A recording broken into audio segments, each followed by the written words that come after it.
Combination မှာတမီးလေးဆန်ထိတ်ထားဥကိုနာမည်ကြီးတစ်ထေသားနဲ့ဆက်ဆက်လိုက်တဲ့ခံရင်းကြီးဗိတ်တက်ရဲ့အတော်လေးကိုအားစိတ်ဝင်စားနေကြတဲ့ထိတ်တန်းတဲ့ပုတ်ကတော့အလုံးရှိခင်အားပေးကြတဲ့ထိတ်တန်းမင်းသမီးကြီးခိုင်တင်းကြီးရဲ့တူတဲ့တော့တမီးလျှော်လေးဆန်ထိတ်ထားဥရဲ့ရုတ်တရက်ဆက်ဆက်တဲ့ပဲဖြစ်ပါတယ်အလုံးတကြတဲ့တိုင်းပဲဆန်ထိတ်ထားဥကတမက်စင်ကပြိုင်ပွဲမှာဝင်ရောက်ရှင်ပြိုင်ပြီးကလေးကတမရဲ့ရှုံမြင်တဲ့အတန်လေးကြောင့်ဗိတ်တက်ရဲ့အရှိကိုခင်ခင်မမရရှိထားတဲ့တို့ပါမကြသေးခင်ကမှယူဆဗီဒီယိုတွေထွက်ရှိထားပြီးတော့အနုပညာလောကမှာရောပညာရေးမှာပါအောင်မြင်မှုတွေဖူဆောင်နိုင်မဲ့အနေအထားရှိတဲ့ထူးချွန်တဲ့လူငယ်ကျယ်ပွင့်လေးဖြစ်ပါတယ်။ဒါပေမဲ့လည်းဒီလိုအောင်မြင်မှုလမ်းကြောင်းပေါ်လျှောက်လန်းနေတဲ့အချိန်ကောင်းမှ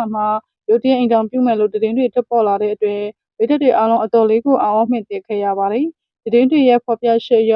လွန်ခဲ့တဲ့ရက်ပိုင်းကပဲမိဘဆောင်ရရှိမှစစ်တူကောင်လေးနဲ့ဆက်ဆက်တောင်းရခဲ့တယ်လို့ဆိုပါတယ်။စစ်ဆက်လိုက်တဲ့ကောင်လေးကတော့အရင်ထုံထုံရဲ့မင်္ဂလာပွဲမှာအရန်လုံတုံးကအတူတူတွဲခဲ့ရတဲ့တထေးသားလေးဖြစ်တယ်လို့သိရပါတယ်။ဒီမျိုးအရွယ်ကောင်းလေးမှစောစောစီးစီးအိမ်တောင်ချပေးလိုက်တဲ့အတွက်မိခင်ဖြစ်သူမခန့်လေးကိုဝိုင်းဝန်းပြီးတော့အပြစ်တင်ဝေဖန်နေကြတဲ့ပိတ်သက်တွေလည်းရှိပါတယ်။လောလောဆယ်မှာတော့အတားတွေကကောလာဟာလသတင်းတစ်ခုလားတကယ်အမှန်ပဲလားဆိုတာကိုတော့အတိအကျမသိရသေးပါဘူး။ပိတ်သက်ကြီးတို့အနေနဲ့ရောစံထိတ်ထားဦးရဲ့ဆက်ဆက်လိုက်တဲ့ဆိုတဲ့သတင်းတွေပြန့်နှံ့လာတဲ့အပေါ်မှာဘယ်လိုမြင်ကြပါလဲရှင်။ဓမ္မစင်ကပွဲမှာမြင်ဖုံရှိုးလိုက်တဲ့ဗီတာမင်ကိုမသိလို့ဝေဖန်ခံနေရတဲ့ခိုင်တင်းကြီးဓမ္မစင်ကမြန်မာအစီအစဉ်မှာနဖုံအောက်ကဆိုတော့ဗီတာမင်ကိုဘယ်သူမှမသိခဲ့တာကြောင့်ဝေဖန်မှုအရှိုးကြုံတွေ့နေရတာကတော့ဝိုင်းရင်မင်းသမီးချော်လေးခိုင်တင်းကြီးပဲဖြစ်ပါလိမ့်ရှင်။လက်ရှိထုတ်လွှင့်ပြသနေတဲ့ဓမ္မစင်ကအစီအစဉ်မှာစာဒီဆုံးထောက်ဖြစ်ပါဝင်နေတဲ့ခိုင်တင်းကြီးဟာ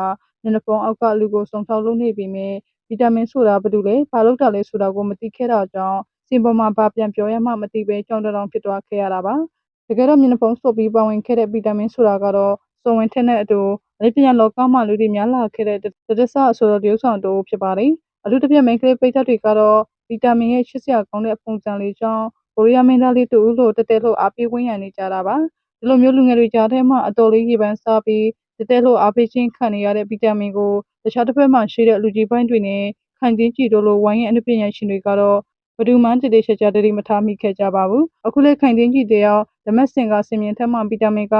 နဖုံရှုပ်ပြလိုက်တာတောင်ဘယ်သူမှမခွဲခြားနိုင်ခဲ့တာကြောင့်ဘာပြောရမှမသိဖြစ်သွားခဲ့ရတဲ့အပေါ်ဗိဒတ်တွေကြားထဲမှာအပြင်းထန်ဝေဖန်ဆွေးနွေးစရာဖြစ်နေရတာပဲဖြစ်ပါလိမ့်ရှင်။ကဲပြိုလေးကိုကြည့်ရှုနေကြတဲ့ဗိဒတ်ကြီးတို့ရောအခုမျက်နှာဖုံးရှုပ်ပြလိုက်တဲ့အဆိုတော်ဗီတာမင်ကိုဘယ်လိုလဲဆိုတာအရင်ကတည်းကသိထားကြလားရှင်။သိရင်လည်းပြီးတော့အောက်မှာမှတ်ချက်လေးတွေရေးသားပေးခဲ့ကြပါအောင်နော်။တချို့ပေးတဲ့အတွက်အားလုံးကိုကျေးဇူးတင်ပါရှင်။